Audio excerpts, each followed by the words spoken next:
Universo 25. Miles de eventos insólitos han ocurrido y siguen ocurriendo a diario en el extraño mundo en que vivimos. Historias reales, mitos, teorías de conspiración y leyendas urbanas inundan y enriquecen la cultura de nuestra especie.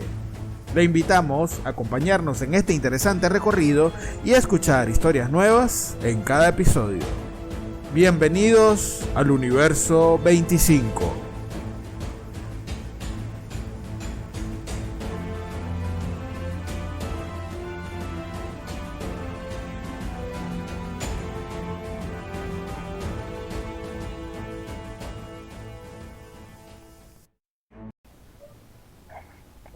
Buenos días, buenas tardes, buenas noches, desde donde quiera que nos escuchen. Bienvenidos a un nuevo programa de Universo 25. Quienes moderan para ustedes, el señor Rubén Sojo y Francisco Galíndez. En esta nueva emisión vamos a estar hablando acerca de un tema bastante serio, un tema de bastante actualidad, que es justamente la guerra que se cierne sobre Ucrania, el asedio ruso sobre Ucrania. Y bueno, vamos a estar conversando, tal vez haciendo algunas conjeturas acerca de cuál puede ser el impacto de esta guerra, digamos desde el punto de vista geopolítico y digamos sobre todo ante la posibilidad de que se desarrollen nuevos centros de poder y un nuevo balance del poder en el mundo. Entonces, bienvenido, señor Sojo. Buenas noches. Buenas tardes, buenos días, buenas noches, señor Francisco Galindo, un placer saludarlo, un saludo para toda la audiencia. Y bueno, tal como usted lo menciona, tema de mucha actualidad y que genera mucha inquietud y mucha preocupación en todos los seres humanos del planeta, porque las cosas se saben cómo empiezan, pero no se saben cómo terminan. Entonces, no sabemos todavía para dónde es que va esta guerra. Es correcto, es correcto. Bueno, fíjate, o sea, esto es, sinceramente es un tema bastante preocupante, es un tema de bastante actualidad que lógicamente debe tener, digamos, una buena proporción de tendencia en las redes sociales, sobre todo, digamos que por las cosas que suceden, ¿no? Está claro que hay un sesgo mediático, el Kremlin tiene un sesgo mediático bastante fuerte, digamos, en los medios de comunicación de Rusia, y Occidente en respuesta ha hecho lo mismo, digamos, ha sesgado la información que fluye en Internet, en las redes sociales, los medios de comunicación formales, a la información, digamos, desde el punto de vista ucraniano. Eh, Lógicamente, en todas las guerras hay siempre dos posturas. En este caso tenemos una nación, digamos, que está peleando su independencia. Son uno de estos países que resultó de la separación de la Unión Soviética. Antiguamente eran rusos hasta el año 1991. Y bueno, lógicamente ellos tienen hoy en día una identidad y quieren, digamos, adherirse a la Unión Europea. Esa adhesión a la Unión Europea, digamos, también viene acompañada del deseo de pertenecer a la organización del Tratado del Atlántico Norte, lo que se conoce como la OTAN, y lógicamente eso, digamos, pone la coalición militar de Occidente o de Europa, la pone mucho más cerca de Moscú, porque se dice algo así como que si la OTAN pone una base en Ucrania, están algo así como unos 30 kilómetros de Moscú o algo por el estilo. Habría que revisar bien esa información. Con el sesgo mediático, sinceramente no se sabe qué es lo que realmente está sucediendo en Ucrania. En Ucrania, digamos, los medios de Occidente, digamos, sobre todo los que están apalancados en Estados Unidos, dicen que Rusia, a partir de la invasión, ha bombardeado centros civiles, que ha bombardeado hospitales, iglesias, etcétera. De hecho, se habló el día de ayer que bombardearon una planta nuclear y que de haberse extendido el incendio que se generó allí y haber causado una fisión nuclear, pudo haber sido 6 veces peor que Chernobyl. Por su parte, los medios rusos venden todo como Narnia, sinceramente, o sea, ellos le venden a la población rusa de que no está sucediendo nada, de que ellos están respetando los convenios internacionales de guerra, de que no se están metiendo con los civiles, y apenas en la segunda negociación fue que decidieron o digamos, dieron el visto bueno para abrir corredores humanitarios en Ucrania. Entonces, bueno, sinceramente, el hecho de que los países que pertenecen a la OTAN, o digamos la OTAN formalmente como estructura, no está participando en la guerra, si bien es cierto eso, también es cierto que los países que participan en la OTAN están proveyendo armas y voluntarios, que no sabemos si esos voluntarios en realidad son efectivos militares que van en figura civil a Ucrania de alguna manera asumir las armas en nombre del país.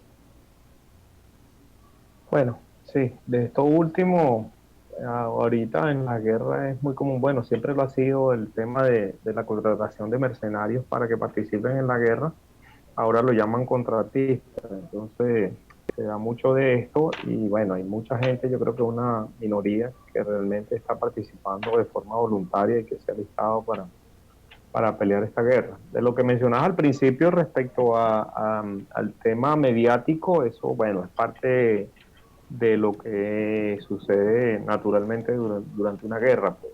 Hay una campaña de alguna manera de desinformación de cada bando, tratando de dejar sentado su punto y de convencer a la mayor cantidad de personas.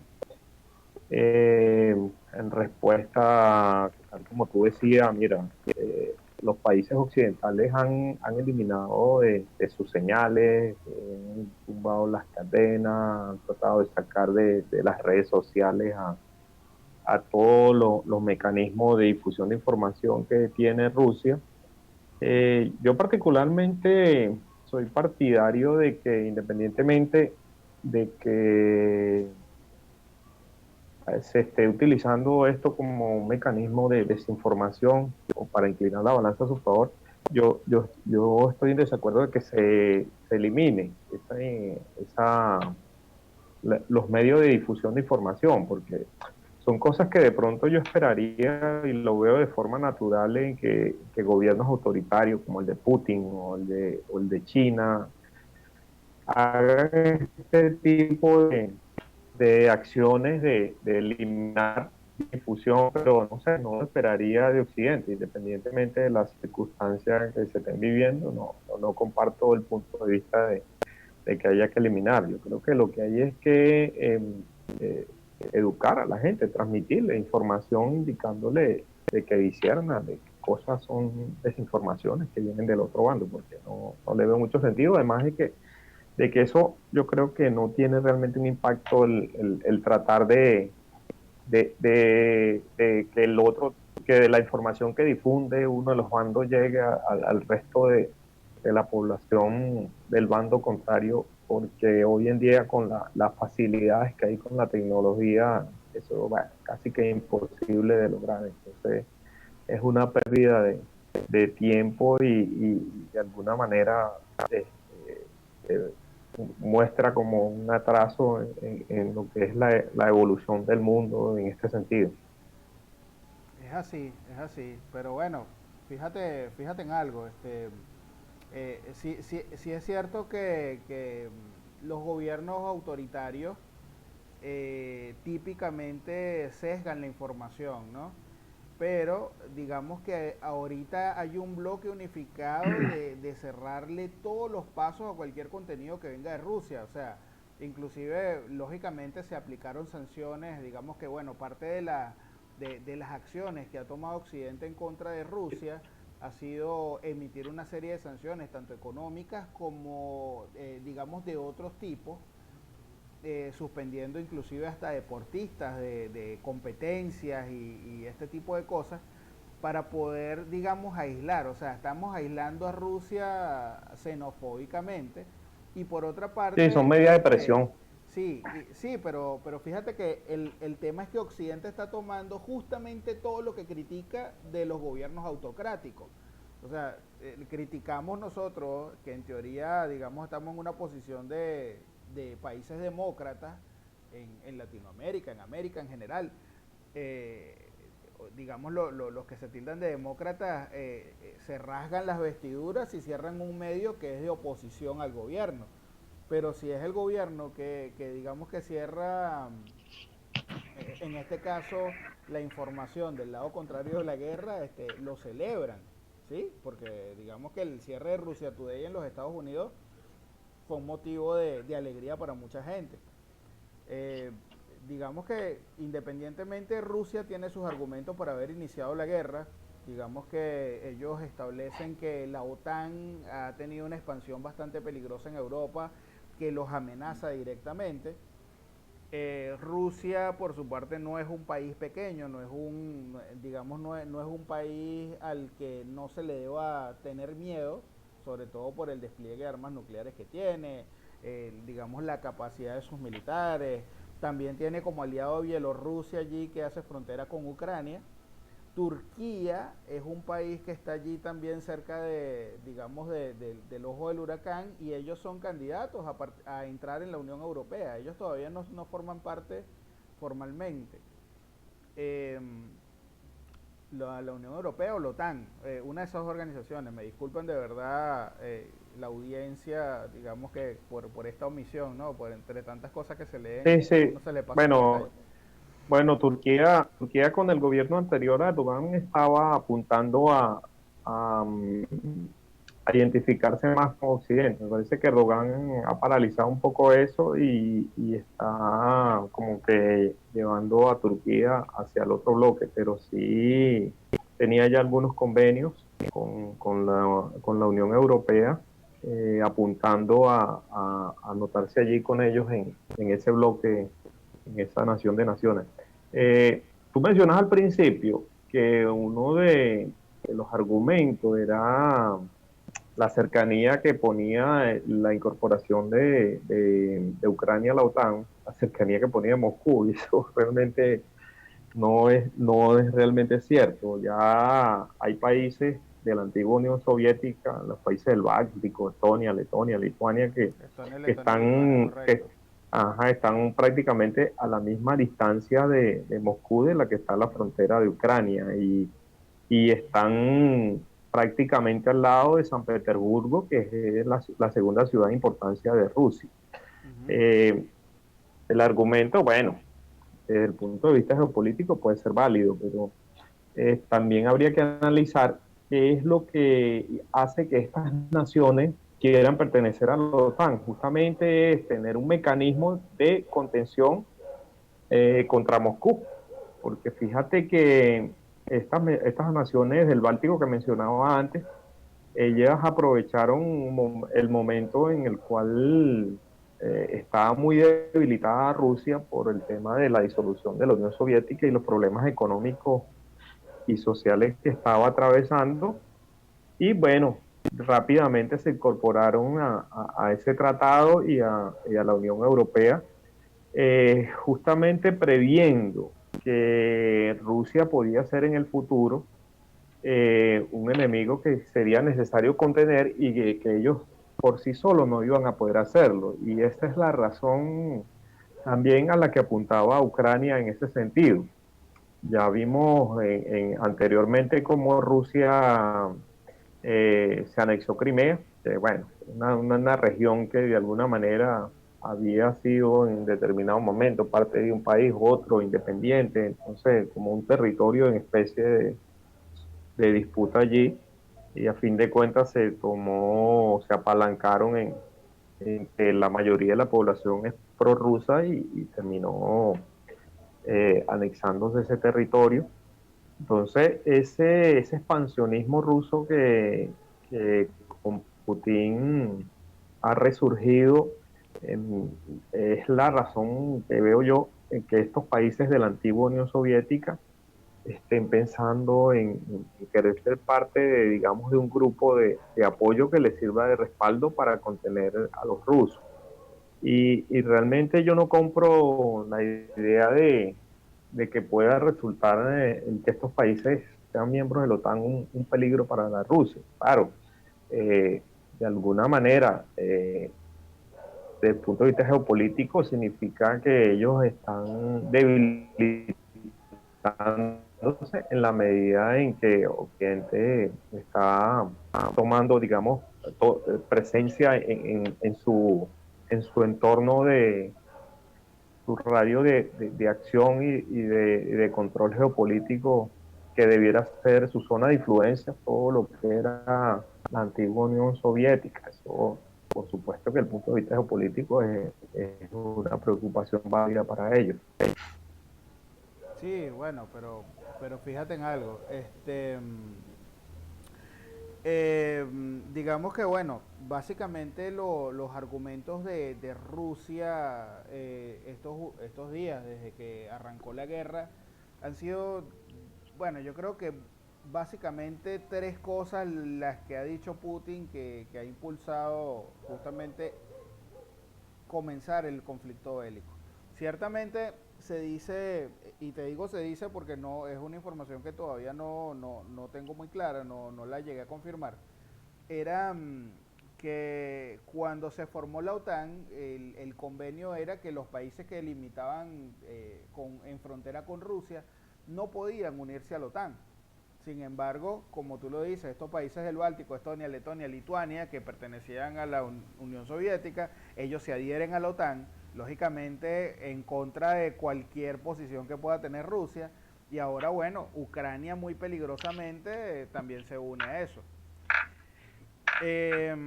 Digamos que, bueno, desde la formación de Ucrania como tal, como república, en teoría las provincias que se independizaron recientemente, que son Donetsk y Luhansk, en teoría son prorrusas, en teoría ellos tienen ese sentimiento ruso, así como se hablaba en el tiempo de los patriotas y la Gran Colombia. Bueno, esto es la Gran Colombia, pero nosotros somos tan caraqueños, tan quiteños y tan neogranadinos como lo éramos antes. Entonces ellos se siguen teniendo esa identidad de la Unión Soviética en el código fuente, pues. Por otra parte, tienes una gran parte de la población de Ucrania que ellos quieren adherirse a la Unión Europea, se sienten un país europeo, quieren el desarrollo, quieren, digamos, otras cosas. Y en ese sentido, el gobierno de Ucrania ha sido fuerte, digamos, ha sido fuerte asediando, en teoría, estas dos provincias, digamos, militarmente. Lógicamente vas a tener focos guerrilleros ahí. Aparentemente en Ucrania hay una figura de unos mercenarios similares a los llamados, a los mal llamados colectivos acá en Venezuela, eh, que ellos se encargan de matar a quien sea por $10. De hecho, tuvieron una participación activa digamos, en la revolución del 2014, cuando, digamos, el pueblo ucraniano quería que se terminaran de firmar los acuerdos para la adhesión a la Unión Europea y saliera el presidente que estaba, que no recuerdo el nombre de él ahorita, y ellos formaban parte de las fuerzas de choque que acompañaban a la policía y al ejército para poder reprimir al pueblo ucraniano. Entonces, digamos que Putin en aquel momento convocó ese referéndum en Crimea o impulsó la convocatoria del referéndum en Crimea, supuestamente respetando la autonomía de ese pueblo. Y les pidió que, bueno, que ellos decidieran democráticamente si se quedaban en Rusia o si pertenecían a Ucrania. Y ellos decidieron, en teoría, el resultado de esas elecciones fue que se adherían a Rusia.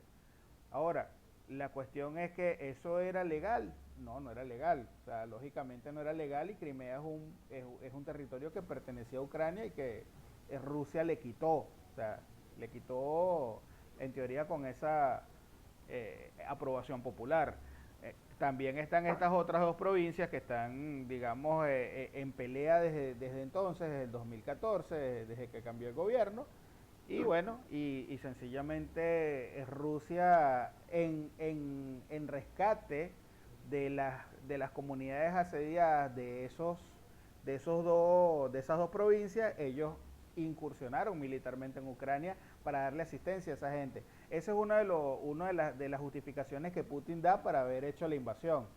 La otra, lógicamente, lo que te decía de la cercanía de Moscú, ciertamente la frontera directa de Estonia y Letonia da justamente con la frontera de Rusia, por lo tanto, y esos países están adheridos a la OTAN. Y eso es justamente de lo que se queja Rusia. O sea, ellos no toleran todavía que la OTAN tenga ese posicionamiento en Europa. Ahora, el tema es que, fíjate, yo pensaría, o sea, yo pensaría aquí, de alguna manera, no sé qué opinas tú, definitivamente esto, a pesar de que es una guerra simétrica que se está desarrollando en Ucrania, definitivamente es una tercera guerra mundial.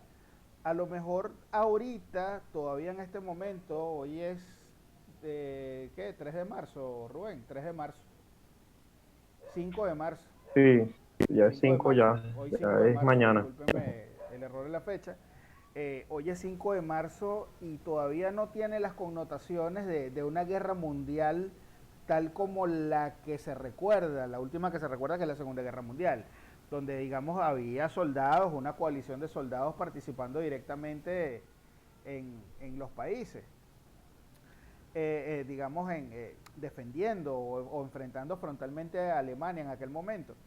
Este, Ahorita, a pesar de que eso no existe, está la figura de la OTAN y de los países como tal, o sea, de los ciudadanos de esos países. Tienes ahorita parte del pueblo ucraniano convertido en un ejército que le ha hecho frente a ese monstruo ruso y que por más poderío militar con el que ellos hayan entrado, las sanciones pueden hacer mucha mella en esa guerra. O sea, las sanciones están ahorcando a Rusia, perdieron 40% del poder adquisitivo del rublo en un día. Y aparte de eso, bueno, hay muchas otras implicaciones que están por ver, se salieron del sistema SWIFT, o sea, ya ahí perdieron la capacidad de hacer transacciones interbancarias internacionales y además de eso, de cobrar, o sea, el gas que le venden a Europa, porque digamos que otro de los problemas es que el gasoducto pasa por todo el medio de Ucrania, el que surte Europa, a Italia, Alemania, a esos países que están allí que se benefician de ese servicio. Entonces, de alguna manera, estas sanciones sí tienen un impacto importante, digamos, para Rusia. Y quien puede terminar digamos, generando ese balance en esa zona va a ser China. A mí me da la impresión de que China es la que finalmente es la que le va a poner el cascabel a la guerra y va a decidir quién es que gana, porque ellos son los que tienen mayor peso allí y ellos ya se han pronunciado en favor de Rusia.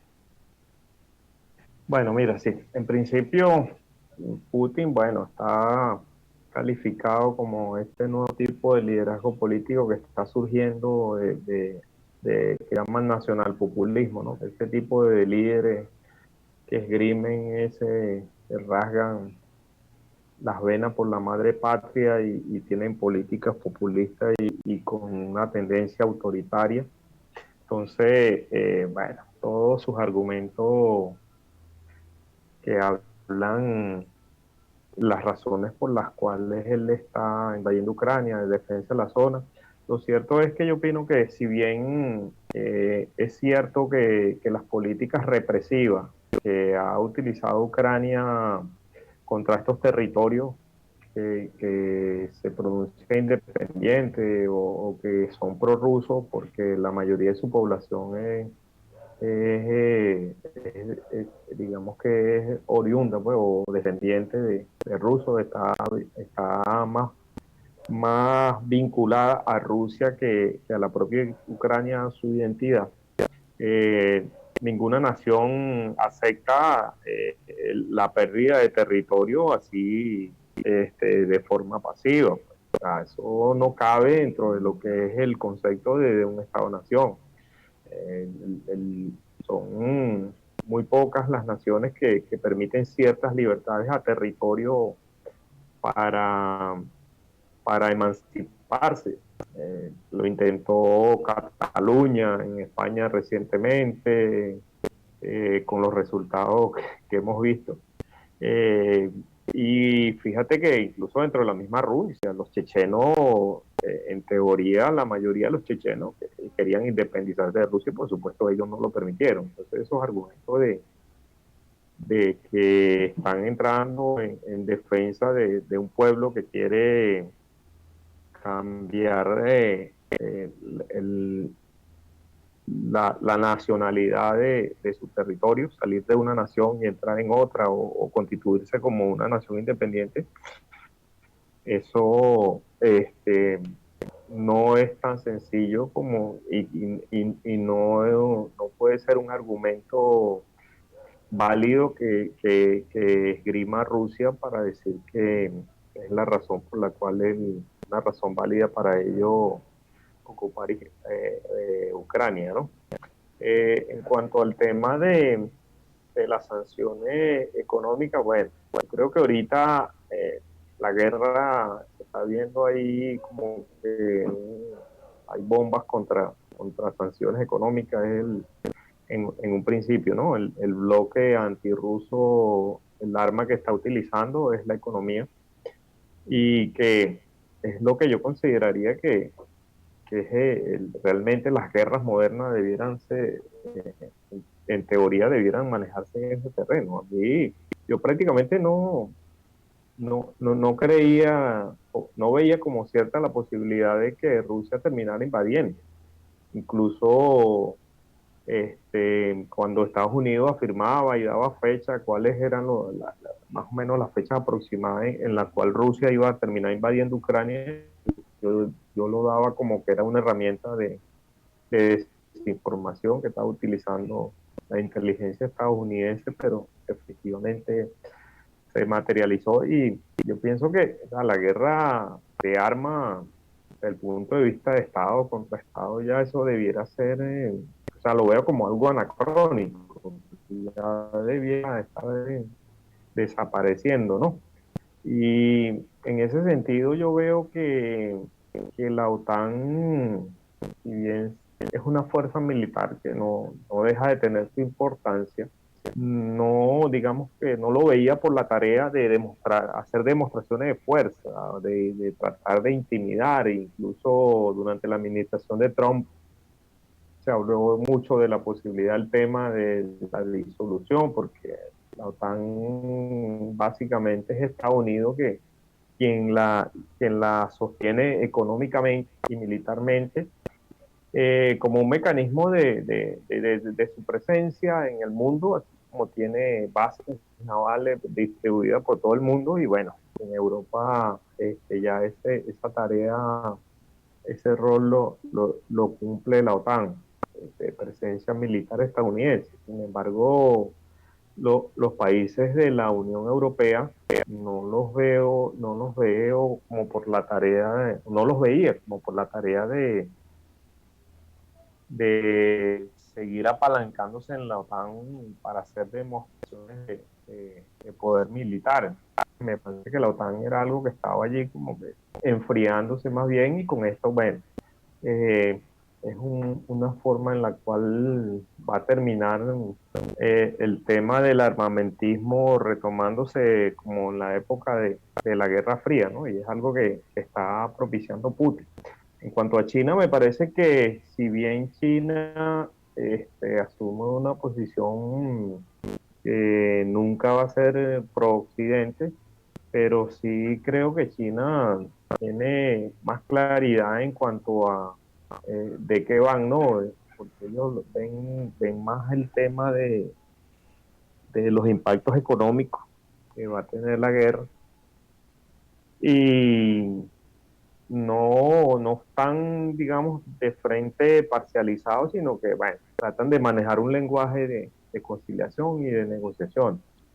En cuanto volviendo al tema de las sanciones, es impresionante, ¿no? La cantidad de empresas que ya se han retirado de Rusia, empresas occidentales que se han retirado de Rusia, que han servicios que se han dejado de prestar, todo lo que tú mencionabas de la cantidad de sanciones económicas que se tomaron contra Rusia. Y bueno, ahora creo que viene un tema de pulso, ¿no? Ver qué tanto aguanta Putin, porque no sé, ahí también hay poderes en las cúpulas rusas que están los llamados oligarcas, y está también el ejército, que no sabemos cómo se puede ver impactado o hasta qué punto está comprometido con esa visión de Putin de, de-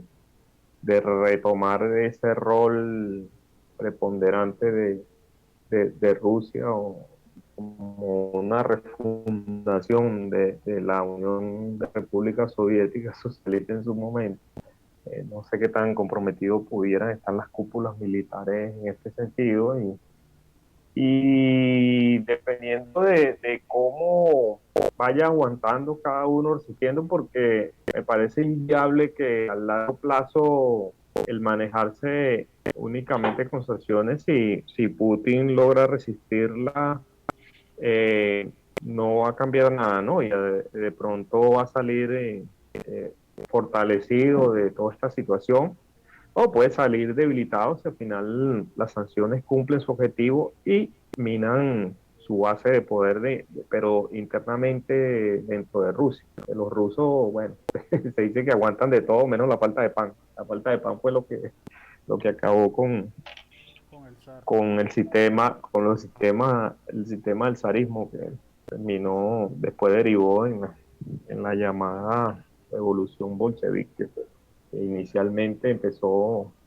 con una protesta del pueblo para expulsar al zar del poder.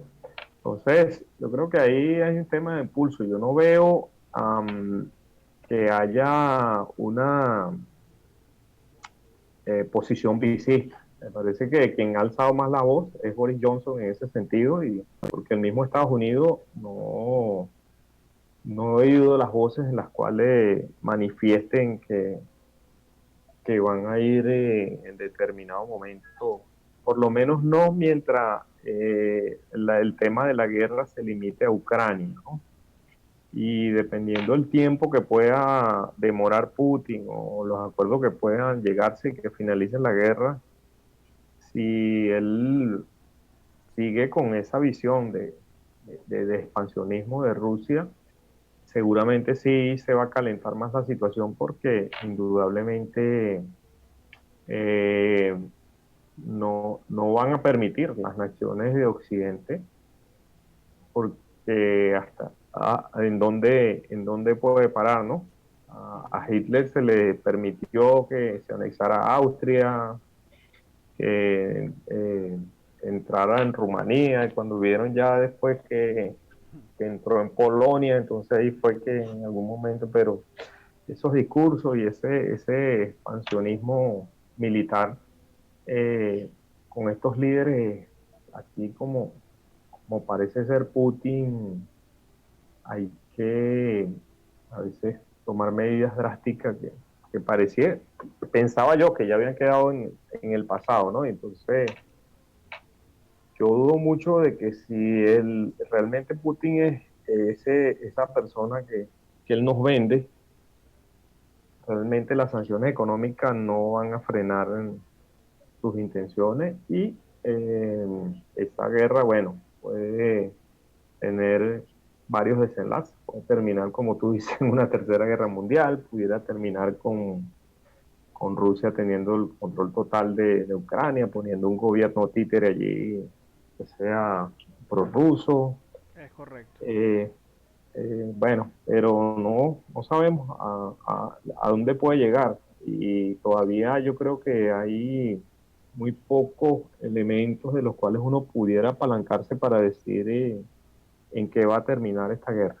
Sí, mira, por como yo lo veo, eh, bueno, con el perdón de verdad de la audiencia y con mucha humildad, es el punto de vista de dos personas que nosotros no nos dedicamos a hacer análisis de internacionalismo ni nada por el estilo. Sencillamente, digamos, estamos especulando un poco alrededor de lo que está sucediendo, ¿no?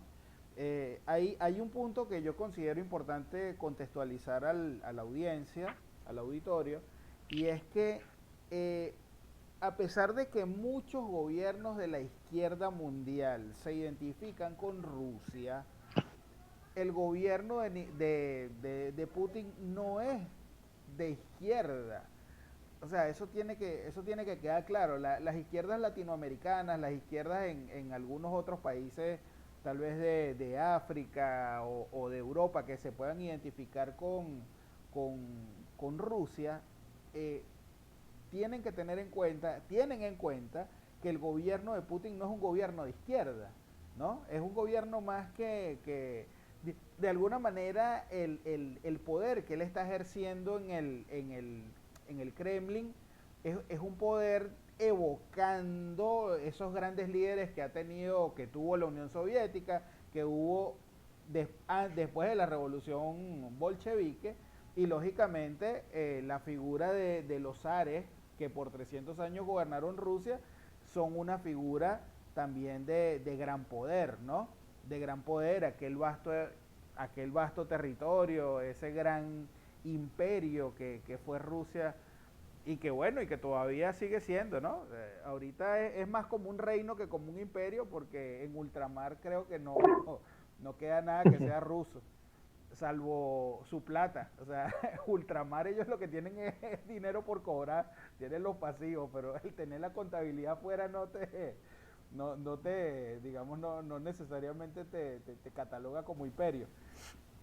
Pero digamos que bueno, básicamente el tema de la hegemonía en el poder de Putin, o sea, Putin tiene muchos años allí y digamos ha cambiado también el modelo económico que tenía Rusia. O sea, de alguna manera la izquierda y su principal opositor es el Partido Comunista de Rusia. O sea, ellos definitivamente, Putin no es el personaje que puede querer la izquierda del mundo vendernos a nosotros, porque ellos tienen unas ideas, pero realmente Putin tiene unas ideas totalmente diferentes. Eso por una parte. Segundo, yo veo que, digamos que esta situación de Ucrania se puede ver de alguna manera más compleja, más complicada, por los otros conflictos que existen localmente por allí. O sea, tenemos por una parte debemos estar conscientes de que China debe tener el ojo montado en Taiwán, esperando a ver qué pasa. Ellos deben estar esperando a ver qué pasa con Rusia, qué sanciones se toman, qué acciones toman los países de Europa y y de alguna manera en ese sentido ellos pueden estar tomando acciones sobre Taiwán. Eso es una de las primeras cosas. Por otra parte, tenemos los conflictos de una nación tan poderosa como lo es Israel, con todos los enemigos que tiene en la franja palestina. O sea, definitivamente Israel no tiene amigos por ahí. El único amigo que tiene los tiene más allá de la frontera, más allá del océano. Entonces, de verdad que los conflictos de Israel con los países palestinos son un atenuante allí local, aparte de todas las cosas que suceden. Fíjate que de hecho recientemente se hablaba de que el régimen talibán había tomado Afganistán y de eso no se ha hablado más. Los medios norteamericanos se olvidaron de Afganistán a pesar de que los talibanes todavía están ahí.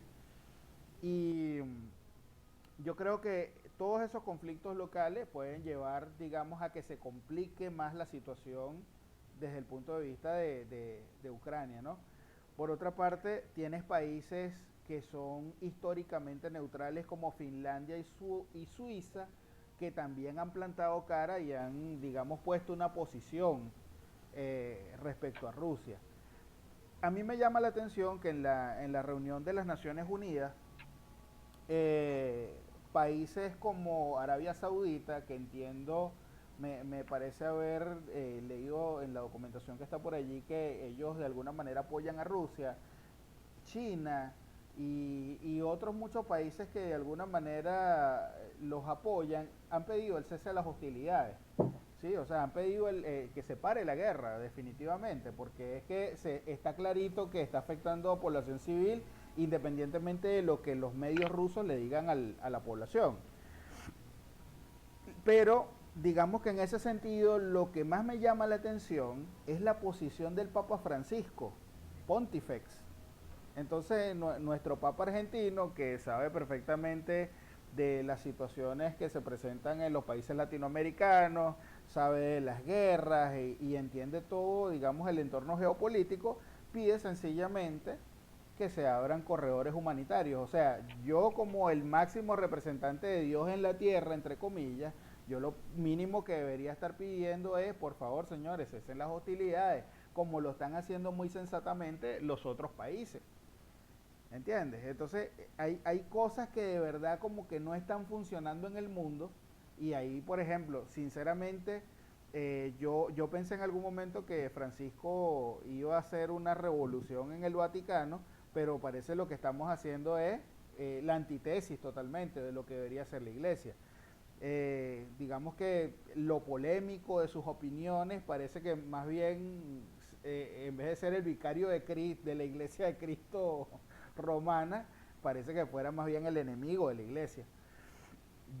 Y sobre todo de la humanidad, o sea, porque el hecho de que haya una guerra es una situación que genera muchas heridas profundas en la sociedad, o sea, son cosas que pasan generaciones y todavía no se solucionan. Digamos que el Papa, digamos que es una figura religiosa, su poder se basa en la religión, tenga una posición tan laxa respecto a la guerra, no tiene sentido. O sea, si un ciudadano de a pie como yo, con cuatro dedos de frente, piensa que está mal que haya guerra, independientemente de quién tenga la razón, imagínate tú el Papa, o sea, el Papa debería de verdad, sinceramente, digamos, abogar por la paz, pedir algunas cosas, ofrecer los cardenales que tienen el Vaticano para mediar, pero no, ellos conspiran entre ellos nada más dentro del Vaticano y se matan entre ellos y ellos tienen su guerra y como ahí nadie se mete, como ahí la OTAN no los defiende, ni Rusia tampoco, entonces bueno, abran corredores humanitarios. Eso, la verdad, para mí no tiene sentido. En cuanto al tema de la situación de Putin, yo pienso que se puede complicar, o sea, de verdad hay que estar, hay que estar, hay que voltear a ver qué pasa en Rusia. En Rusia la población no está de acuerdo, una parte de la población no está de acuerdo con la guerra. Los medios, lógicamente los medios occidentales han sacado las informaciones, pero realmente no sabemos por el sesgo si eso es la mayoría de la población o no. Eh, en cuanto al compromiso de los militares con Putin, yo pienso que, o, y ojo, o sea, te lo estoy diciendo desde el punto de vista de la sensatez, ¿no? O sea, desde lo que yo considero sensato. O sencillamente Putin tiene irrestrictamente todo el apoyo militar de su país, del estamento militar de su país, o sencillamente hay una gran conspiración para sacarlo porque digamos que el haber iniciado esa guerra en Ucrania puede hacer que Putin personalmente, eh, digamos, sea objeto de acusaciones formales en la Corte Penal Internacional. Y entonces, y tenemos que tener claro que los crímenes que son de lesa humanidad no prescriben. Y si ellos están atacando instalaciones civiles, como se transmite en los medios, si están matando gente que no tiene nada que ver en el, digamos, en el conflicto, en el enfrentamiento entre militares propiamente, eso va a llevar una serie de sanciones personales para Putin. Esa sanción, sencillamente, en algún momento el Parlamento ruso puede decir, bueno, vamos a darle una moción de censura a este señor, va para afuera o los militares le ponen la carta en la mesa, señor, váyase y llévese toda la gente que tiene exiliada, usted verá dónde se exilia, pero la verdad es que yo siento que digamos que por el movimiento que se ha dado hasta hoy, él debe tener compromiso por lo menos de sus generales y del alto mando militar porque ellos deben haber entendido las implicaciones que iba a representar el iniciar las acciones en Ucrania tal como lo hicieron. Por otra parte, en el tema económico, China ya adhirió a Rusia a la plataforma de pagos que ellos tienen, una plataforma interbancaria que ellos tienen. Y de alguna manera, bueno, eso le va a dar alivio a, a Rusia. Sin embargo, nadie quita que de repente, digamos, con los mecanismos modernos de pago como las criptomonedas, de alguna manera Rusia consiga, digamos, sortear las sanciones que le está imponiendo Occidente con el tema económico. O sea, sencillamente no importa, no voy a tener dinero fiat en la calle, pero voy a tener criptomonedas, puedo mover el Ethereum. Entiendo que ha habido unos movimientos con los temas de criptomonedas estos días, no estoy muy contextualizado del tema, pero obviamente el Bitcoin es una moneda favorita y eso, como no tiene la regulación de ningún ente centralizado, de ningún gobierno, perfectamente puede servir a los intereses rusos. Eso es lo que, digamos, bueno, una de las cosas que yo quería opinar respecto al conflicto. Bueno, mencionaste muchísimas cosas y voy a tratar de también opinar sobre los diferentes puntos que mencionas. Por un lado, hablabas de Putin como que no es un personaje de izquierda y bueno, en esencia el mundo ya yo creo que ya no está dividido por esa ideología política. Realmente quedan unos cuantos trasnochados que siguen esgrimiendo el tema del marxismo y de la estatización de la propiedad privada y tonterías como esa que ya quedaron demostradas Claro, que no funciona. pero disculpa Rubén, Y pero fíjate en una cosa, esos trasnochos dejan sin dormir a mucha gente en Latinoamérica. Y no solamente en no, no, Latinoamérica, sino en seguro. otros países. O sea, la verdad es que el tema de que virtualmente las izquierdas existen es porque esa gente todavía piensa en ellas. Es No, más, no, sí, las pero profesan, pero realmente, o sea, si, por ejemplo, siguen, es como un mecanismo de manipulación que todavía funciona, obviamente, y exacto, entonces los exacto, políticos se adhieren a eso para convocar a la gente, manipularlo de esa manera y mantenerse en el poder, porque, por ejemplo, Daniel Ortega no es ningún socialista ya. De hecho, toda esa gente lo que está pensando es enriquecerse, así es. utilizar un mecanismo de manipulación en su discurso de que están en contra del poder y del capital, y qué sé yo, pero a fin de cuentas China no es hace muchos años que dejó de ser un país comunista. O sea, el Partido Comunista es una excusa para terminar la gente pueda decidir que cambiarle el rumbo, pero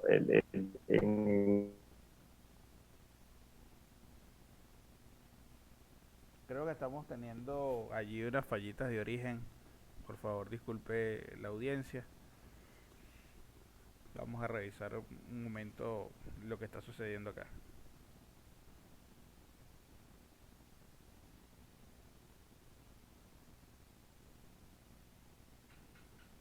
Rubén, te escuchamos, disculpa. ¿Me ajá, escuchas? ajá. No, Sí, sí, yo te escucho. sí, es Estaba que... diciendo, Adelante, por favor, continúa. ajá, estaba diciendo que, bueno, que China dejó de hace mucho tiempo de ser un país comunista y, bueno, un capitalismo autoritario. Eh, porque el Partido Comunista está allí para evitar la posibilidad de que lo puedan expulsar del poder la gente en determinado momento porque se cansó de ese modelo de gobierno. Porque la esencia del pensamiento comunista socialista es la ausencia digamos, la explotación de capital privado, la existencia de las empresas privadas y eso ya es inviable, ¿no?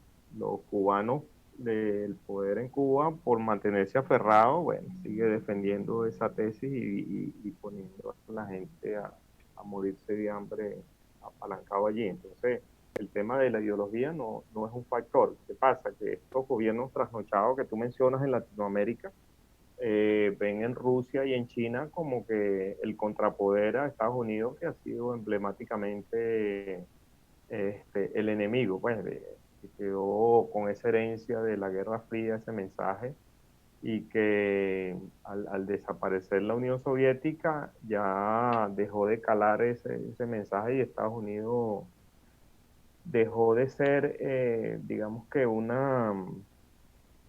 utilizar mecanismos de imposición de militares en los gobiernos del tercer mundo para hacerle contrapeso a la Unión Soviética. Entonces, bueno, de allí la izquierda se vio desamparada con la desaparición de la Unión Soviética y a partir creo que fue de la reunión esta que hubo en Brasil, de allí es donde viene el fulano socialismo del siglo XXI.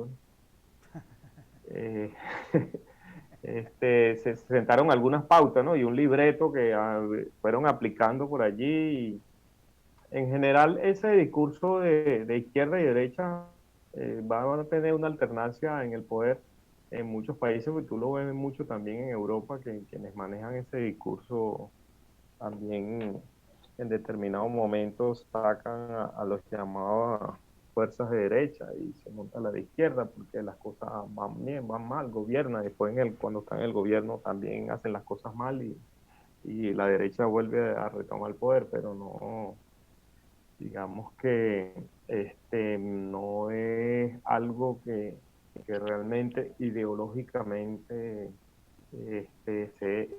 sea lo que está dividiendo el mundo.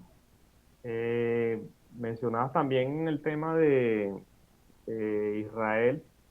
Yo no veo ahorita en este momento como que haya una tentativa de que se vaya a raíz de este conflicto, pudiera también detonar todo este tema de, de- de arremetida de los países árabes contra Israel, tratando de expulsarlos de allí como históricamente han querido, ¿no? A mí me parece Claro, que eso claro, también pero hay ha algo ido que, enfriándose ese conflicto. Yo creo que claro, si pero hay, escala realmente sí pudiera ser que cuando se creen bandos, unos y otros, en ese caso sí, porque mira, fíjate, algo que me llama la atención es que el expresidente de Irán, Mahmoud Ahmadinejad, ujú. salió dando declaraciones en apoyo a Ucrania, ¿no? Entonces eso te da una idea de que ahorita los bandos no están, digamos, establecidos en cuanto a que hay una línea de que porque yo me opongo a Estados Unidos voy a apoyar a Rusia. Exacto, es que de hecho, Salvo mira, gente como Maduro, que bueno. súper confuso, o sea, súper confuso porque, por ejemplo, tienes posiciones como la de los argentinos. O sea, Argentina es un país que tuvo guerra con los británicos por el tema de las Malvinas y ellos, a pesar de que están conscientes de que la guerra no es la vía, hablo de mucha gente del pueblo y de la gente que está clara, ¿no? Porque el gobierno tiene una posición tibia, laxa, no determinante. Pero, por ejemplo, en el caso de Argentina, ellos pueden sentir que el sentar una posición a favor de Ucrania significa que está a favor de los Estados Unidos, de la coalición y por consiguiente de Gran Bretaña y sencillamente son su enemigo histórico. Sí. O sea, ellos están plantando la posición respecto a algo que está sucediendo en otro país, pero ellos están poniéndose también del lado de su enemigo histórico. Entonces, esa situación, para, digamos, para el caso de Argentina, es una situación difícil de asumir. Me imagino que, por ejemplo, en el caso de Mahmoud Ahmadinejad, él tendrá sus razones por las cuales también se plantea esa situación. Y algo que en el tema de la zona palestina no podemos perder de vista es que Israel tiene armas nucleares. Entonces, yo creo que sí, puede ser cuando se sienten los bandos, aunque el bando está clarito. O sea, el bando está clarito. Ese bando donde está Israel, ya tú sabes dónde está Israel. O sea, Israel está Bueno, pero, o lógicamente sea, del lado de la yo OTAN ahorita no y a favor de veo, Estados Unidos. sí, no asocio todavía esta guerra y estos bandos que se han formado como algo que pudiera ya definir a escala mundial cómo se van a establecer las alianzas. No creo que el conflicto hasta ahora, y a lo que se está apuntando, creo que la mayoría es a que eso no escale. o sea, que esto pueda terminarse con algún tipo de negociación y que a fin de cuentas se lleguen algunos acuerdos que, que sean insatisfactorios para toda la parte, porque dicen que un buen acuerdo es aquel donde nadie queda contento, ¿no? Eh, Con respecto a la ONU, bueno, la ONU es algo que yo creo que también debería desaparecer porque es un mecanismo que tienen las grandes potencias militares y económicas para dirigir al mundo, intentar dirigir al mundo, porque realmente no cumple un rol en donde en determinado momento pueda favorecerse a través de la ONU la situación de algún país que se vea envuelto en cualquier conflicto cuya solución pueda llevarse a cabo diplomáticamente. Sí, Sabemos que mira, hay países que yo de tienen verdad, vetos en la ONU y cualquier resolución, ¿a cuántas resoluciones no ha sacado la ONU, por ejemplo, contra Israel, contra el bloqueo, el embargo económico de Estados Unidos contra Cuba, tal y qué sé yo, y todo eso se ha pasado por el forro y así muchas otras contra China, igual también se así, las pasa por el forro.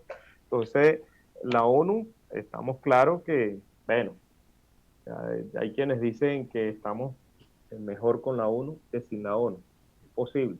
Pero lo que no hay que ver a la ONU como algo que realmente es determinante y tan necesario para la coexistencia mundial, ¿no? Yo creo que debiera claro. avanzarse hacia otro modelo de interrelación diplomática, porque Sí, claro, no. claro. Yo me refería a la ONU, digamos, básicamente por el tema de que los parlamentarios, los políticos que están allí, digamos, plantearon su posición, la posición de su país respecto al conflicto, ¿no? Muy a pesar de que sean aliados de Ok. Rusia, ellos plantearon allí y se dio la oportunidad de que ellos plantearan eso. Hablando un poco de lo que tú hablas del poder de veto, sinceramente no tiene mucho sentido que por ejemplo se reunió el Consejo de Seguridad de la ONU, que se entiende es un organismo donde se trata el tema seriamente, y que el presidente del Consejo era Rusia y Rusia vetó la resolución. O sea, cuando todos Sí. los países que estaban ahí, todos los embajadores que estaban ahí estaban en contra de ellos.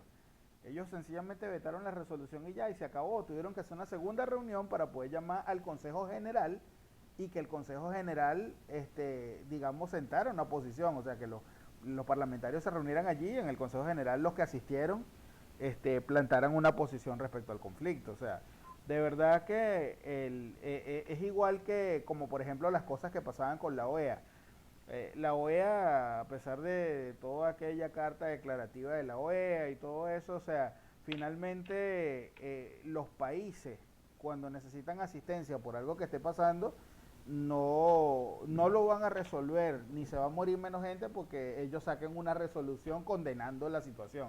O sea, sinceramente deberían ser organismos que tengan algún tipo de poder ejecutivo porque digamos, bueno, los países pagan inclusive la adhesión a esos organismos para de alguna manera mantener el balance o de poderes o de la democracia, entre comillas, y sinceramente ellos deberían tener, o sea, las cosas que se decían ahí deberían tener realmente un impacto.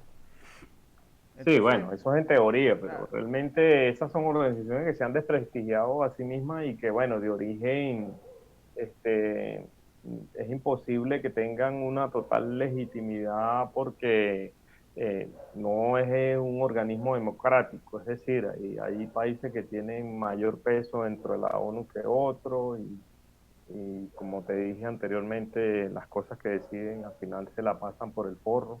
exacto. Entonces, eso hace que, a fin de cuentas, termine convertido en un organismo en cuanto a lo que tú te refieres de un poder ejecutivo para la ONU, lo vea, eso tampoco yo lo creo que sea una solución, porque estamos hablando como que, mira, tenemos un gobierno mundial que Claro, pero ah, fíjate en pues, una cosa. Claro, pero fíjate en una cosa. ¿Qué es lo que pasa? O sea, vamos a hablar del tema práctico. O sea, en el tema práctico, tú tienes países adheridos a este tipo de organizaciones que digamos que está bien, porque por ejemplo el caso de la OEA, la idea es que se mantenga el balance y la democracia en la región. Ujú. Pero, o sea, cuando sucede algo, digamos, hablamos del caso de Venezuela, hablamos del caso de Honduras con Celaya, hablamos de muchas cosas, o sea, no, yo quiero que se aplique la Carta Interamericana. Entonces, bueno, sí, pero ustedes están en emergencia, sí, bueno, entonces vamos a esperar, esa decisión la tomamos dentro de un mes. O sea, es que ese tipo de cosas, o sea, ahí no hay urgencia, no hay sentido de urgencia, no hay sentido de premura. En el caso de, fíjate lo que está sucediendo con Ucrania, ellos están pidiendo inclusive un procedimiento express para ser admitidos en la Unión Europea. Lógicamente porque eso los planta en un lado ventajoso del conflicto, ¿no? Para ellos. Ahorita hay varias situaciones, inclusive en el Mar Negro, se dice que las tropas rusas, o sea, las embarcaciones rusas de guerra están haciendo que las embarcaciones civiles naveguen delante de ellas, cosa de que si Ucrania los ataca, ellos están atravesados ahí. Eso lógicamente es un crimen de guerra. Eso está utilizándolo a los marines mercantes como escudo. Entonces, bueno, hay una serie de cosas que realmente yo pienso que para las que ese tipo de organismos no satisfacen en nada digamos, el espíritu que deberían tener. O sea, ciertamente ellos no pueden ejercer poder político directamente sobre las naciones por el tema de que existe el principio de soberanía, ¿no? Y la autodeterminación de los pueblos. Pero, por otra parte, las cosas que se decían allí sí deberían tener algún tipo de impacto importante. Y sobre todo, sentido de urgencia, que es lo que no tiene. O sea, de verdad Bueno, que eso da hasta pena. ¿qué, qué más podrían hacer aparte de pronto de, mira, vamos a expulsarte como miembro, te vamos a suspender o qué sé yo, pero más allá, no sé, al aplicar políticas de fuerza como por ejemplo el decir, mira, entonces vamos a hacer una colisión del resto de los países miembros y vamos por la fuerza a obligarte o te vamos a aislar, no vamos a comerciar. Eso es inviable porque, bueno, cada uno tiene su bando, tiene sus intereses y bueno, va fijando su posición y existe el principio de soberanía pues, que tiene cada estado. Que por ejemplo, tú ves que un caso, una organización de países más pequeños y que tiene carácter de estado, como es la Unión Europea, si Ujú. alguien, por ejemplo, no cumple los lineamientos, lo más que pueden hacer es expulsarlo o suspenderlo de la Unión Europea, pero más allá de eso, no es que van a tomar ninguna medida si violan los lineamientos establecidos en cuanto, igual el caso de la OEA, de la Carta Democrática, que podían hacer, aparte de, mira, queda suspendido de la Organización de Estados Americanos, ajá, y bueno, ¿y qué? Igualito yo mejor me salgo, pues yo me renuncio, como hizo Mauro. Total, ¿de qué sirve estar o no estar en la OEA? Eso no me da ninguna ventaja ni representa el Claro, no estar allí, pero no fíjate es esto, nada pues, representativo para mí. claro, no es representativo, es que ese es el detalle. Entonces, por ejemplo, y yo de verdad pido perdón si alguien que vea este video en algún momento, digamos, tiene, digamos, un conocimiento pleno de cosas de las que yo estoy especulando. Quiero dejar claro que yo sencillamente estoy especulando sobre, digamos, sobre la base de cosas que se han visto en la opinión pública en la historia contemporánea reciente. O sea, no es, digamos, de hace 20, 30 años, sino cosas que se han visto en los últimos años y que está claro, y que hoy en día, o sea, hoy en día, ayer, la semana pasada, se está viendo en la ONU y en diferentes organismos internacionales. Este, sinceramente, el ir a la OEA, ir a la ONU y denunciar cualquier situación que esté pasando equivale prácticamente a ir a un programa de la señorita Laura, porque eso es básicamente que tú vayas a echarte el chisme con los otros y que todo el mundo lo sepa. Sí, acuérdate que, O bueno, sea, eso no eso es un tiene ningún organismo, impacto. un organismo para el debate y esencialmente el tema y la diplomacia, y bueno, el camino de la diplomacia es lento. De hecho, donde ha habido situaciones de la ONU intervenido, como los cascos azules, de fuertes violaciones de derechos humanos y todo lo demás, donde han llegado a un consenso general los países poderosos, porque realmente esos son los que determinan qué es lo que se va a hacer ahí dentro de la ONU. Ha sido igualito un proceso lento, eh, elefantiásico, ahora más cuando se trata de un país poderoso, bueno, ya sabemos que eso no va a llegar a nada, pero esencialmente la ONU es una institución donde los caminos que se siguen son los de la diplomacia. No hay de alguna manera, eh, hasta donde yo sé, eh, per se, lineamientos que autoricen el uso de la fuerza, porque en teoría los cascos azules son una fuerza de paz, ¿no? Cuando va a un país que sea miembro de la ONU, que hasta donde entiendo, su radio de influencia, bueno, está limitado a países que pertenezcan a la ONU. No sé si hay Claro, algunas naciones pero que no pero pertenezcan. acuérdate, vamos a tener claro, o sea, vamos a tener claro qué es lo que se llama pacificación. Cualquier cosa que se llame pacificación es algo que implica matazón de gente que esté en contra de lo que tú piensas o en contra de la orden, así de fácil. Entonces, sí, son fuerzas de paz. La paz segura es estar preparado para la guerra. Bueno, finalmente, Rubén, yo quisiera escuchar tu opinión un poco. ¿Estamos o no en medio de una guerra mundial? Yo particularmente opino que estamos en una guerra mundial, en primer lugar por las características. Sí, lógicamente el pueblo ucraniano en teoría está peleando solo, pero ellos tienen todo el respaldo internacional para el tema del conflicto. Les están suministrando armas, les están suministrando personal, digamos, en forma de voluntarios, y lógicamente eso tiene unas implicaciones. Además de eso, ya los aliados están posicionados lógicamente en sus países. Todos los países que pertenecen a la OTAN deben tener bases militares norteamericanas, por lo tanto están cerca de, digamos, en caso de requerirse cualquier tipo de acciones, y muchos de ellos también manejan armas nucleares como lo maneja Rusia. De hecho, Rusia ya ha hecho los anuncios de que eventualmente esto puede decantar en una guerra con armas nucleares.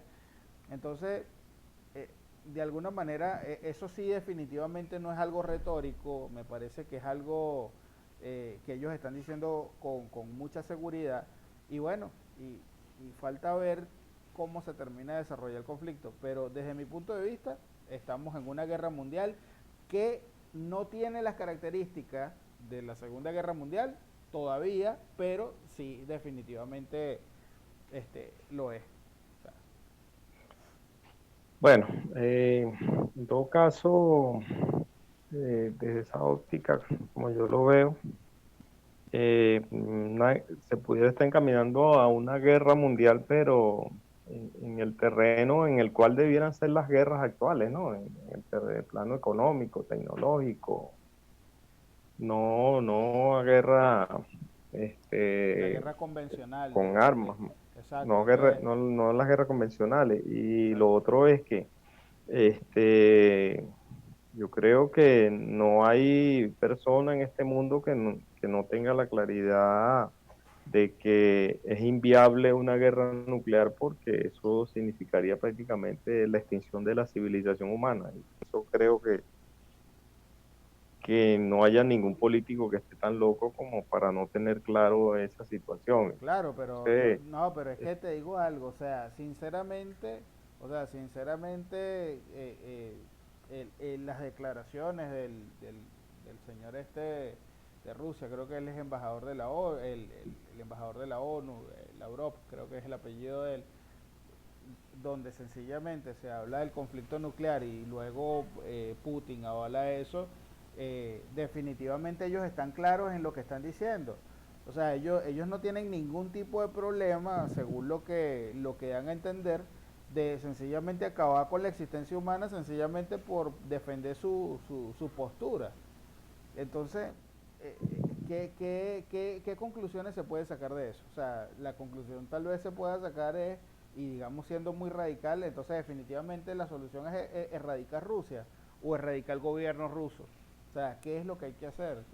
Es complejo. Sí, bueno, yo espero honestamente que los militares rusos no estén tan locos como para seguir a Putin hasta allá, hasta el uso iniciar una guerra nuclear simplemente por seguir los caprichos de un fulano, no, no, creo que no haya sensatez en ese sentido porque más allá de que amenace o que diga de alguna manera, tenga ese discurso, yo realmente no, no me engancho en ese pesimismo de que si efectivamente estos señores están en esa disposición, ¿no? Eso es como de alguna manera, alguna forma de intimidar, pienso yo, y que bueno, por la forma como se ha manejado el conflicto hasta ahora, yo pienso que todavía estamos lejos de ese de esa situación en la cual pueda desencadenarse un conflicto, porque hasta ahora lo que hemos visto es que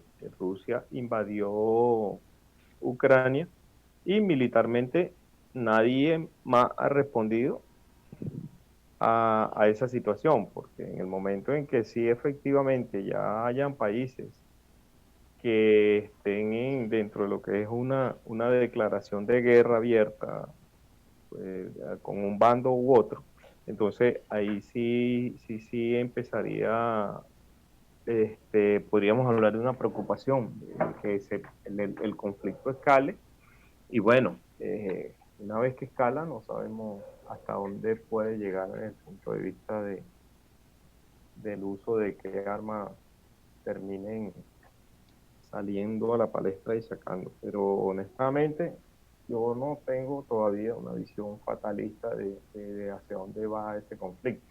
Las naciones de Occidente han demostrado claramente que, que apuestan es a la presión económica y política, a la diplomacia, para que Rusia cambie su posición y a fin de cabo se llegue a una negociación. De hecho, entiendo que simultáneamente a la guerra se mantienen conversaciones entre los gobiernos de Kiev y de Moscú, entonces eh, a lo que apuesta la mayoría, pienso yo, incluyendo a China, que es el otro poder importante, es a que se termine de solucionar estos conflictos, porque entiendo que los políticos ahora apuestan a ganar las guerras las guerras de la revolución tecnológica, la guerra del poderío económico. Y realmente las guerras militares no son buenas para los negocios, y menos cuando están dentro del territorio propiamente dicho de estas potencias, Bueno, porque te digo algo, o sea, las guerras convencionales no son buenas para los negocios cuando el negocio no es la guerra. Si el negocio es la propia guerra, lógicamente eso tiene su importancia. O sea, sí, tú pero necesitas la guerra ajá, para yo poder no negociar. yo por lo menos en esta guerra no veo negocio para nadie, porque hasta ahora económicamente Rusia está perdiendo, o sea, y bueno, todo el mundo está perdiendo desde el Todo el punto de vista mundo. económico con esta guerra, está viendo afectado. Claro. Y qué va a surgir de allí?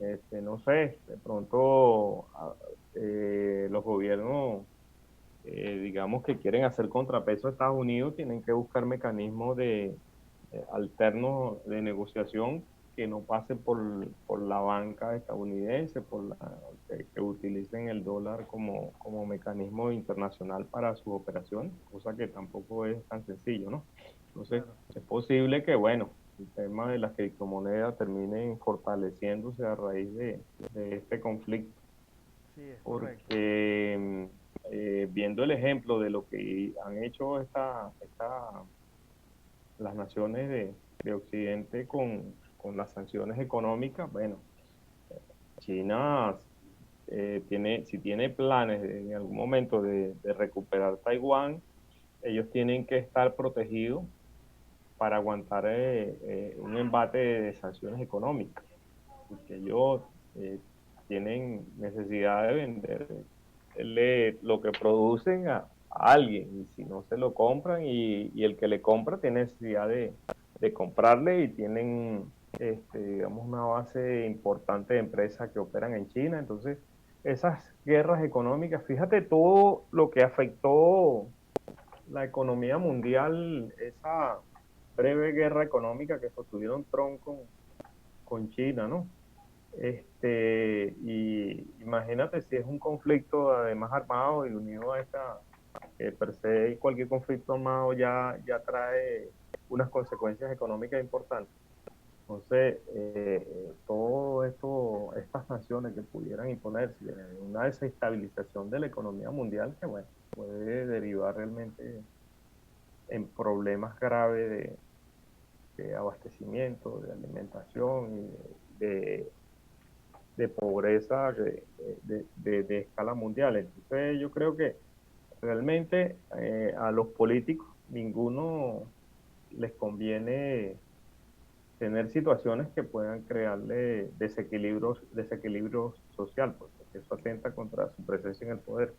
Es En correcto. general, pienso que no va a escalar más allá de lo que se pueda resolver a Ucrania. Ahí lo que se puede lograr es que dentro de las negociaciones que se hagan, es contenerla a Putin en cuanto a sus ansias de posicionamiento mundial y de recuperación de la influencia que en el pasado tuvo la Unión Soviética.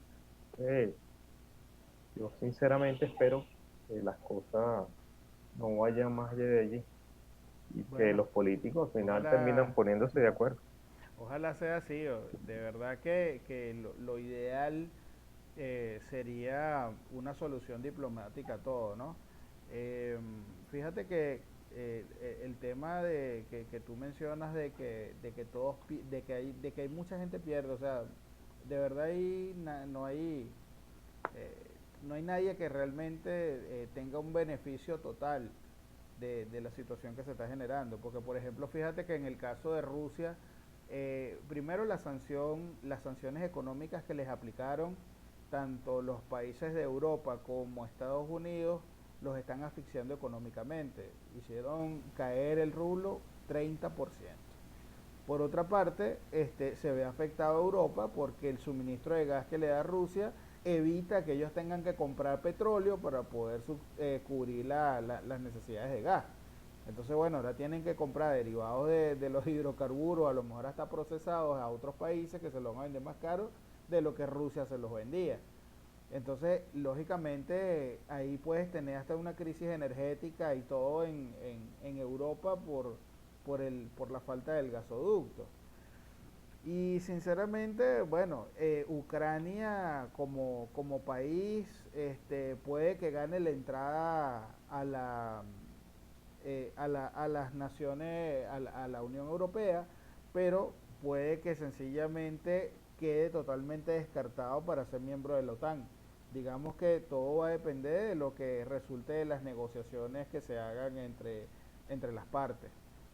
Es un Yo, yo, escenario yo, complicado, o sea, yo creo que ninguna de esas dos cosas se van a dar. Al final la negociación quedará en que no pudiera ser que Putin se retire, pero con la condición de que Ucrania no va a ser parte ni de la Unión Europea, ni mucho menos de la OTAN. Pues. La OTAN totalmente descartado, porque eso ya es una cuestión que Putin lo ha dejado claro, y que es una cuestión de honor, de que no va a permitir que Ucrania forme parte de la OTAN.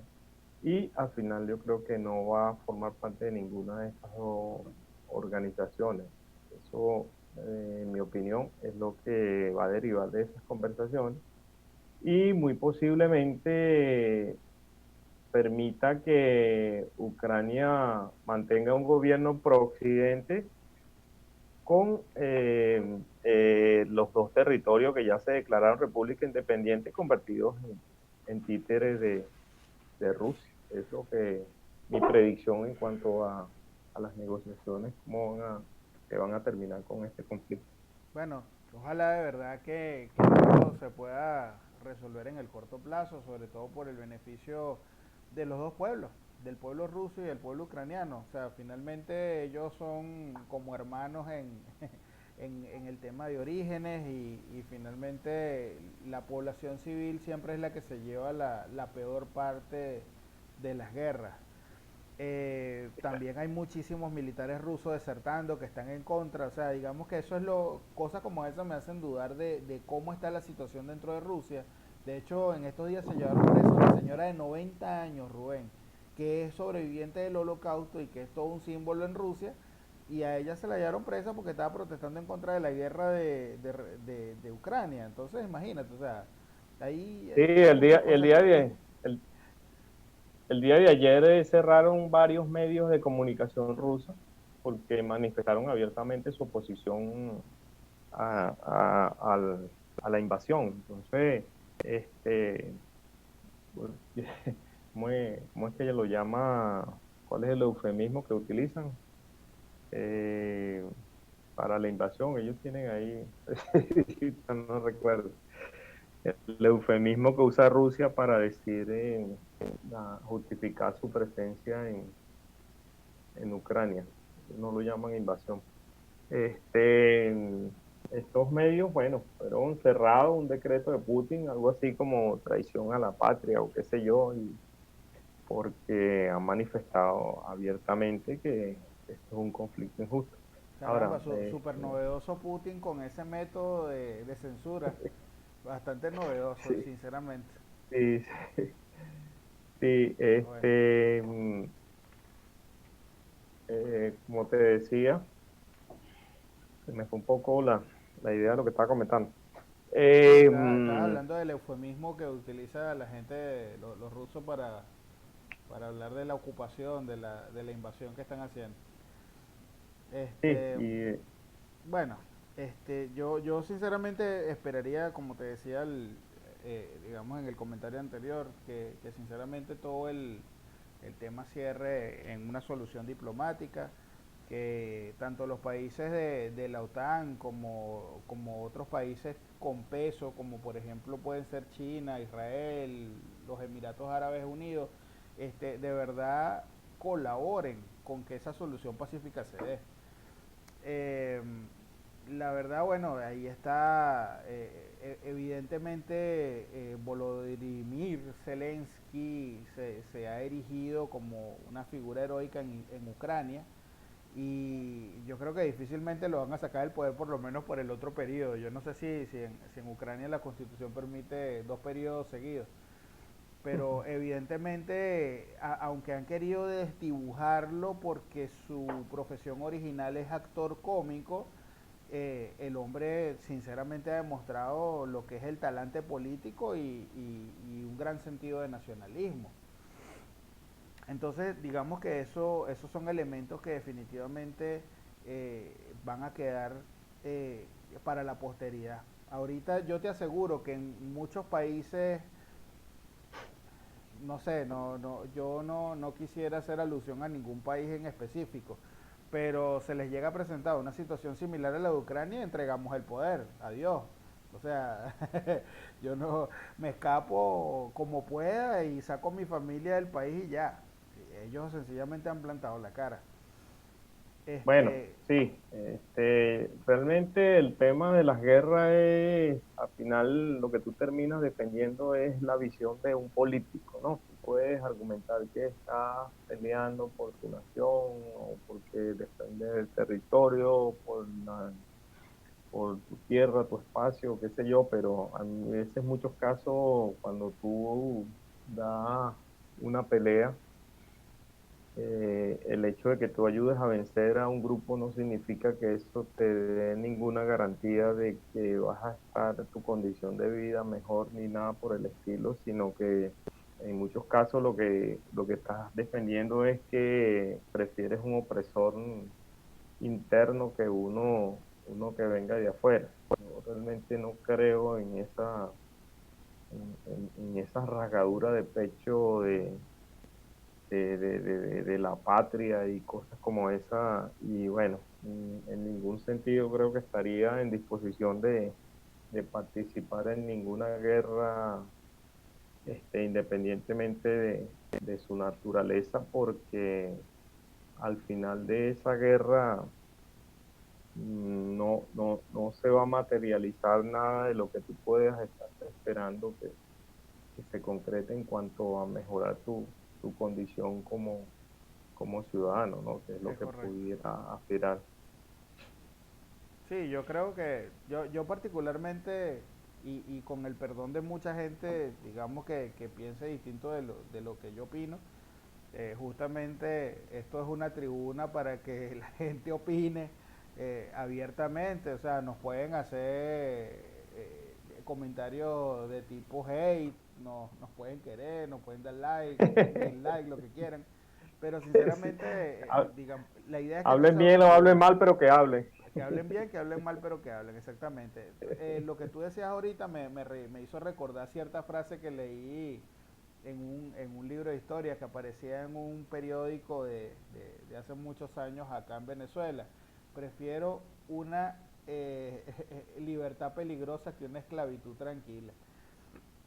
Bueno, Sinceramente, digamos, eso eh, es un tema retórico, ¿no? O sea, sí, y para mí, tanto como la guerra es anacrónica, a mí también me parece que el tema del nacionalismo, de la patria, es anacrónico, porque eso es un recurso que utilizan los políticos para hacer que la gente se comprometa ahí de la vida.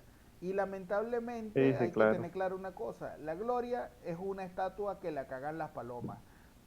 Sí, Sinceramente no hay nada. Yo no concebiría que uno de mis hijos se sacrifique en una guerra en favor de la patria, cuando sencillamente son muchachos jóvenes que tienen una vida por delante, son una vida que no han disfrutado por políticos viejos que tienen una posición intransigente y que sencillamente no les da la gana de negociar.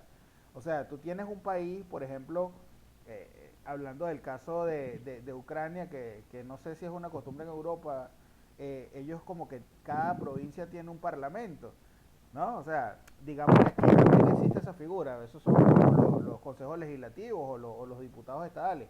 Pero si tú tienes sí, una son figura, estados federales. claro, si tú tienes una figura parlamentaria, no importa que el gobierno sea autocrático, o sea, eso de alguna manera debería funcionar para dar la apariencia de que tú resuelves los problemas diplomáticamente. O sea, no tiene sentido de que tú vayas a una guerra donde vayas a sacrificar gente anciana, donde vayas a sacrificar niños que todavía no han aprendido a hablar y mucho menos a los muchachos que son la generación del futuro. O sea, que pudieran estar haciendo cosas muchísimo mejores y que se estén sacrificando en nombre de una identidad falsa, porque si tú te pones a ver, eliminando, si tú te olvidas de los temas de los gobiernos, tú caminas en línea recta en un monte y durante, no sé, 30, 50 días y vas a terminar en otro país, pero ese país está dividido por líneas imaginarias que los mismos seres humanos han creado. O sea, eso originalmente es un solo territorio. Si te pones a ver, Sí, los continentes son un solo territorio y que no tienen ningún tipo de separación natural. Las separaciones las han puesto las culturas, la gente y lógicamente el deseo de poder imperar en una región geográfica. Entonces yo en sinceramente de ese, verdad no estoy de acuerdo con el nacionalismo ni con nada de eso. A mí me gusta mucho mi país, el país donde nací, y de verdad que siento que esta opinión inclusive puede cambiar en el futuro, porque uno no sabe, ¿no? Yo, por ejemplo, tal vez si veo que mis hijos se ven amenazados, yo pudiera participar, yo pudiera ir yo, pero no los mandaría a ellos, no permitiría que ellos participen en una guerra. Ya yo tengo, bueno, cerca de 40 años, ponte que se presente una guerra en 10, 15 años, bueno, ya yo sería una persona más adulta, pero lógicamente yo no permitiría que mis hijos se sacrifiquen en una guerra porque ellos todavía tienen una vida que no han vivido. A lo mejor yo sí participaría Mira, por ellos, pero yo no permitiría que ellos fueran. bueno, el nacionalismo dicen que es una enfermedad que se cura viajando. Este, ese tema de, mira, fíjate, yo veo un ejemplo claro.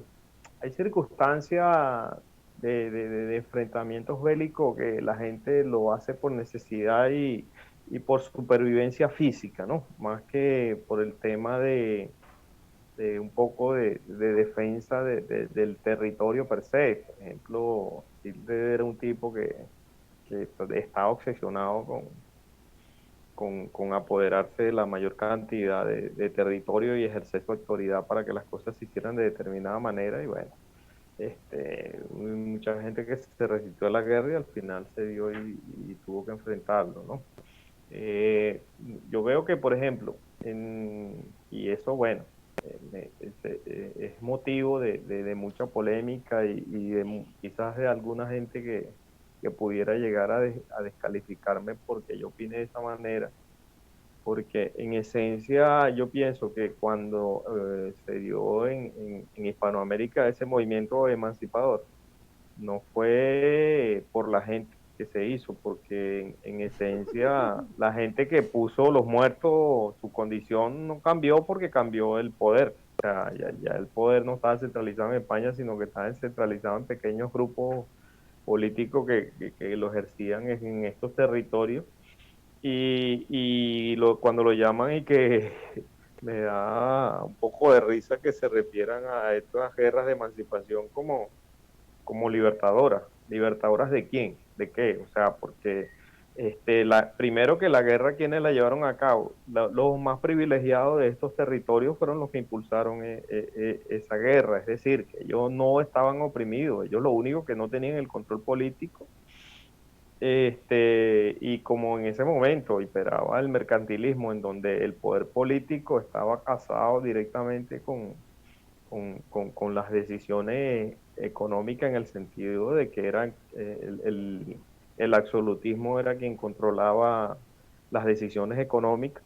Eso causaba malestares y la intervención del gobierno en las decisiones económicas siempre va a crear discordia entre quienes tienen el poder económico, siempre y cuando estos gobiernos no actúen, no tomen decisiones que vayan para favorecerlo a ellos. Era Es en el correcto. caso de aquellos momentos. Entonces, Ujú. el hablar aquí de guerras libertadoras, realmente libertadoras de quién, porque los esclavos siguieron siendo esclavos. Claro, El campesino que estaba en situaciones más, digamos, en la escala social, eh, en el escalón más bajo de la escala social, siguió estándolo una vez que llegaron al poder los políticos criollos. Entonces, y sí, a partir de allí eso, bueno, derivó en nuevas guerras y nos ha llevado hasta ahora a ser lo que somos. Entonces, es así, es el así. hecho, lo que te digo, de quién ejerce, de que si nosotros siguiéramos siendo una colonia de España, no sé si fuera peor o mejor nuestra situación, pero no creo que realmente se haya dado un cambio significativo cuando cambió la figura de quién ejerce el poder en determinados territorios. Bueno, yo creo que ese es un material súper, súper denso y súper interesante para un próximo programa. Pero digamos que bueno, podemos sentar las bases de un adelanto aquí como para cerrar esta emisión del día de hoy que se nos fue un poquito más allá de la hora, del tiempo que teníamos planificado. Este, sinceramente, puede que no haya habido cambios de fondo en cómo están las cosas, sencillamente como que cambiaron los gobernantes y ya. Pero hay cosas que hay que tener en cuenta. Sinceramente, los libertadores o esos precursores de los movimientos libertarios, en efecto, tenían intereses propios en el tema de esa fulana libertad. No era nada altruista, para nada altruista el objetivo que ellos tenían. Por otra parte, o sea, ellos no podían estarnos libertando de un sistema civilizado, que tenía una economía desarrollada y que ya tenía 300 años en América. O sea, no eran 2 días que ellos tenían ni nos acaban de invadir. Y por otra parte, ¿quién eran esos europeos que estaban en América? La gente que no tenía oportunidades en Europa, o sencillamente gente execrada, Ujú. gente que trataban mal, gente que digamos que estaban como ciudadanos de segundo nivel. Esos eran la socialité criolla de los países americanos. Entonces, digamos que ellos tenían obviamente ese hambre de poder, esa hambre de poder, y querían de alguna manera hacerse con las cosas, con lo que producía esto, y que todavía produce, por cierto, y que ellos después convirtieron en naciones endeudadas por más de 2 siglos. O sea, la verdad es que es la realidad de nuestra América. Las guerras libertadoras fueron guerras civiles, no fueron para nada guerras independentistas. Los españoles sencillamente, bueno, trataron también de defender su hegemonía, sus cosas, y sencillamente se consiguieron con, digamos, con el movimiento libertador. De hecho, tiene que quedar claro para todo el que lea la historia, o para todo el que quiera contextualizarse acerca de los movimientos libertarios en América, que si en aquel tiempo hubiese existido la Corte Penal Internacional, más de uno de los personajes grandes libertadores del mundo hubiese ido a la Corte Penal Internacional por crímenes de guerra, crímenes de lesa humanidad que Sí, no hubiesen seguro que prescrito sí. todavía a la fecha. Entonces, esos son, digamos, cosas que vamos a ir dejando allí para los comentarios. Y finalmente, había un componente de la sociedad que eran los aborígenes y lógicamente la población de los esclavos, que nunca cesó. La corona, la corona española, en muchos sitios donde tenía colonias, ellos respetaron a los aborígenes, y de hecho llegaron a hacer tratos de apoyo militar a cuenta de permitirles seguir, o sea, de permitirles un estatus social, de permitirles seguir viviendo en sus territorios como lo habían hecho tradicionalmente. Entonces, de hecho, entiendo que en Ecuador, si no me equivoco, o en Perú, los aborígenes que habitaban esa zona, cuando empezaron las guerras libertadoras, ellos se uniformaron a favor de la corona. Lógicamente, ellos tenían, digamos, eh, ellos tenían ese pacto con la corona. Entonces, bueno, cosa para analizar realmente la historia, porque la historia la escriben los vencedores. Sí, es Eso me así. lo dijo un filósofo hace algún tiempo, señor Soto. La historia la escriben los vencedores, y es así. Lamentablemente es así, y realmente lo que nos muestran los libros de historia está lleno de medias tintas por todos lados. O sea, hay cosas que sí Sí, fueron así, bueno, hay otras cosas que no fueron así definitivamente. Y hay héroes como dice que los la, disfrazan de héroes y sencillamente eran mercenarios, asesinos a sangre fría. ahí está la, ¿cómo se llama? La publicidad del nuevo programa de Morgan Freeman que nos dice que a veces la historia se nos muestra y otras veces hay que buscarla en profundidad, pero siempre está ahí esperando ser encontrada y al final, bueno, hay alguna versión de la historia que más allá de que la gente las crea o los aspectos no, termina revelándosenos como tal. Bueno, excelente, que valga la cuña para ese programa. Bueno, Rubén, yo creo que ya podemos cerrar el programa de hoy.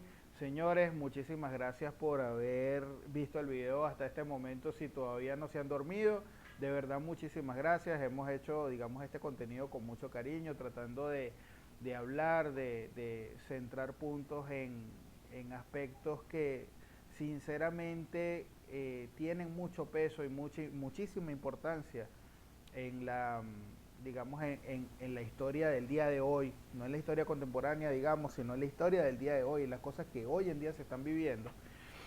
Y quisimos traer a colación este tema porque podemos estar al borde del exterminio, sencillamente por basarnos la visión de un político. Entonces, yo creo que para las generaciones futuras son cosas en las que nosotros definitivamente como sociedad, como humanidad tenemos que cambiar y que tenemos que sencillamente tomar conciencia. Señores, no les quito más su tiempo. De verdad, muchísimas gracias si nos acompañaron hasta acá, si nos acompañaron hasta la mitad del video. Igualmente, muchísimas gracias y un abrazo. Recuerden que pueden ubicarnos en las redes sociales como @universo25 en Facebook, YouTube e Instagram y también en TikTok. Entonces, no hay, digamos, sin más preámbulo, entonces nos despedimos hasta la próxima emisión, donde les vamos a estar trayendo nuevamente un tema que a nosotros nos resulta interesante. Señor Rubén, muchísimas gracias por su participación el día de hoy.